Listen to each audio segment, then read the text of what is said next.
बहुत बार व्यक्ति स्वयं पर नियंत्रण करना चाहता है, बदलना चाहता है, हल्का होना चाहता है, परंतु वह ऐसा कर नहीं पाता।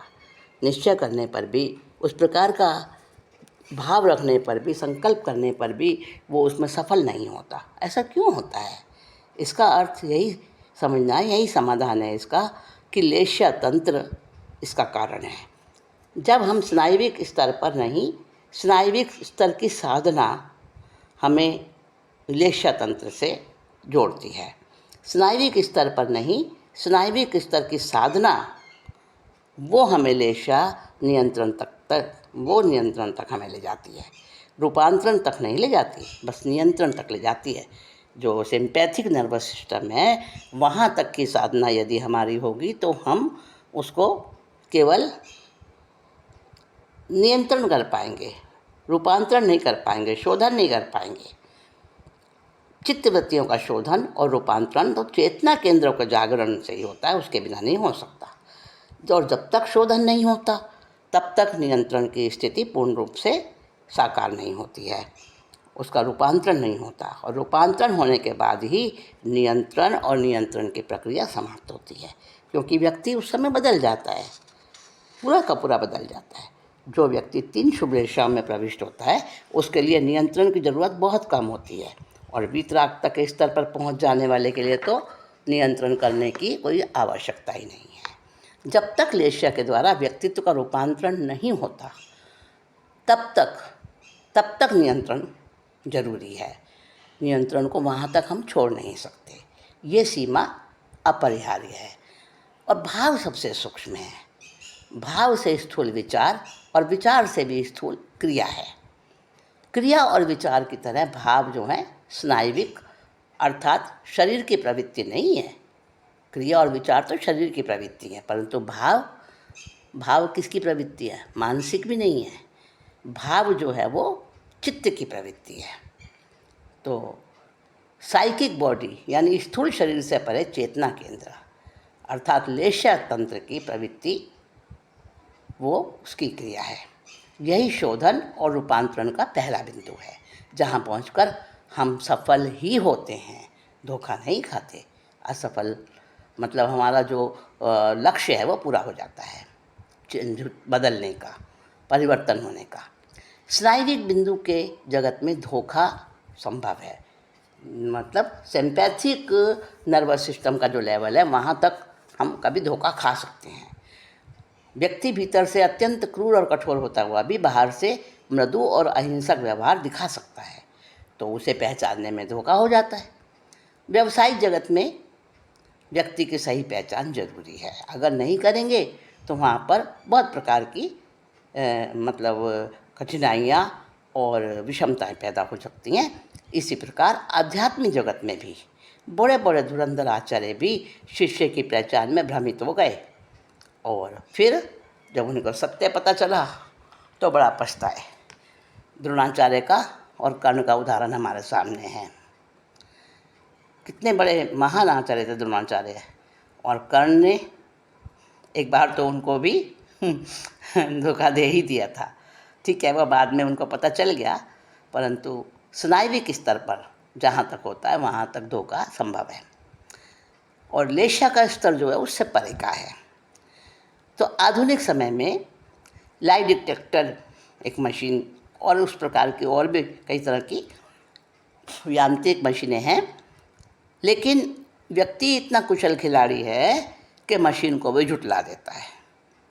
अब सीबीआई, क्राइम ब्रांच आदि जो हैं, जो मेंटल मैप रखते हैं और मस्तिष्क की स्कैनिंग करने वाले साधन उसको अपनाने लगे हैं, जिनसे अपराधी की पहचान उसके भावों के अनुसार बिल्कुल सच्ची होती है, वरना तो लाई डिटेक्टर को भी झुठला देते हैं भाव। प्राचीन काल में जो गुरु होते थे वो आगंतुक शिष्य के आभामंडल को पढ़ते थे, फिर उसकी परख और योग्यता आदि की पूरी जांच कर लेते थे। तो उसकी लेश्याएँ और उसका भाव तंत्र सब बता देता था कि ये शिष्य कितना योग्य है अथवा अयोग्य है।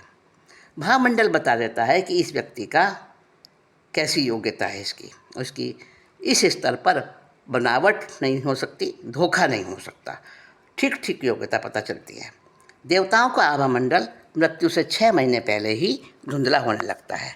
आज के वैज्ञानिकों ने भी ऐसे यंत्र खोज लिए हैं, आविष्कृत कर लिए हैं, जो भविष्य में होने वाले रोग को 3 महीने पहले बता देते हैं। क्योंकि कोई भी विकार पहले सूक्ष्म शरीर में आता है, फिर स्थूल शरीर में आता है। इसी तरह कोई व्यक्ति कब मरेगा, इसकी भी पूर्ण सूचना यंत्रों द्वारा मिल जाती है आजकल। क्योंकि आभामंडल में भविष्य में रहे हुए वो सारे के सारे जो परिवर्तन हैं, मृत्यु भी, रोग भी, सब उभर जाते हैं, उभर कर आ जाते हैं। यदि आभामंडल पढ़ने में व्यक्ति की योग्यता बहुत अच्छी है, बहुत ऊंचे स्तर की हो चुकी है, पारंगत है व्यक्ति, तो वो बता सकता है इस चीज़ को कि किसकी मृत्यु कब है और कब कौन सा रोग प्रकट होगा। शरीर, मन और चित्त, इन तीनों का गहरा संबंध है। शरीर पौधोली परमाणुओं की अद्भुत संरचना है, मन उससे भी सूक्ष्म परमाणुओं की संरचना है, और चित्त है चेतना का एक ऐसा स्तर जो शरीर और मन दोनों के लिए काम करता है, दोनों से ही सूक्ष्म है। चित्त अपौद्गलिक है, अभौतिक है, इसलिए उसमें पुद्गल जैसे वर्ण आदि नहीं पाए जाते। चित्त का कोई रंग नहीं होता, फिर भी चित्त सबसे ज़्यादा रंगों से ही प्रभावित होता है। यद्यपि पौद्गलिक शरीर और मन से चित्त अलग है, अपौद्गलिक है, फिर भी शरीर, मन और चित्त ये आपस में सापेक्षता के सूत्र में बंधे हुए हैं और इसी कारण एक दूसरे से प्रभावित होते हैं। शरीर, मन और चित्त परस्पर प्रभावित होते हैं। हमारा चित्त नाड़ी संस्थान में क्रियाशील रहता है और उसका मुख्य केंद्र है मस्तिष्क।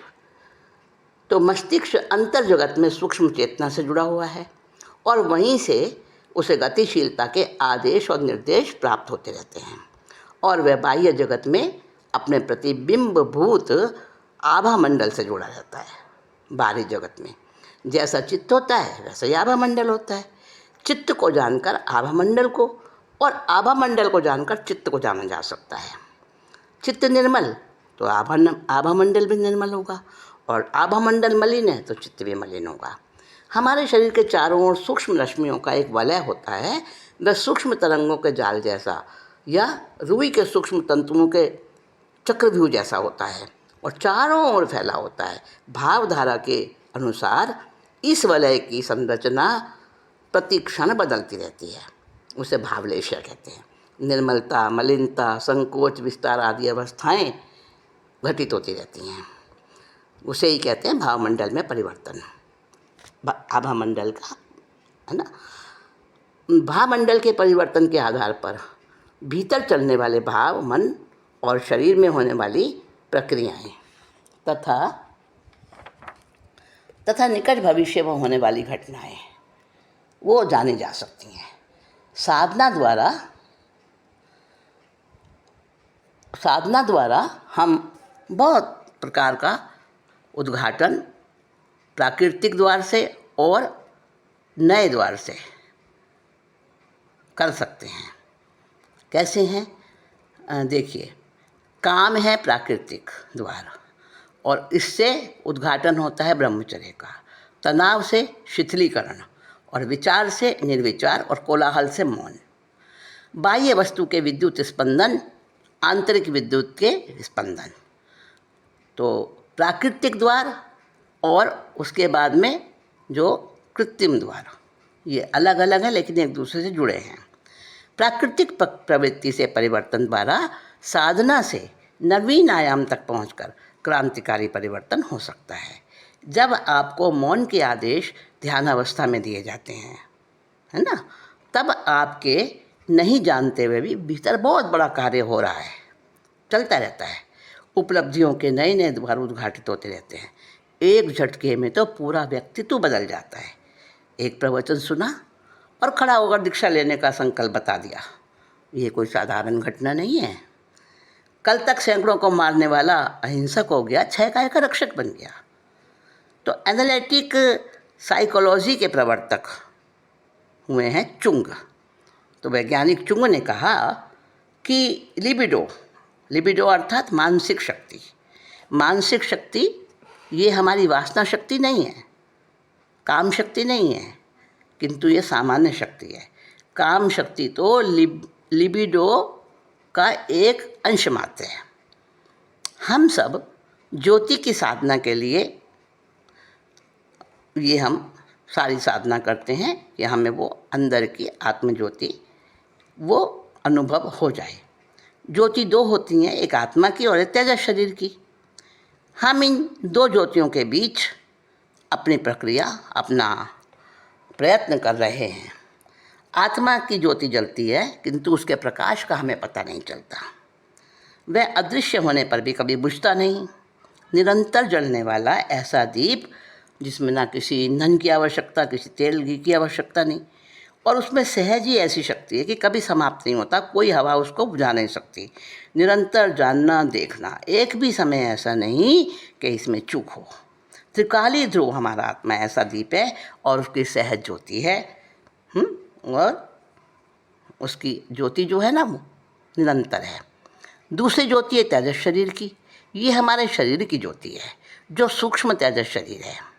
इसके कारण ध्यान साधना के काल में कभी हमें हमारे सामने स्फुलिंग जैसे नज़र आते हैं, कभी चिंगारियाँ सी उछलती हैं, कभी रंग भी कई कई तरह के सामने दिखते हैं, कभी हमारे तेजस शरीर से नहीं सब निकलते हैं, और कभी कभी ध्यान में ये हमें दिखाई दे जाते हैं।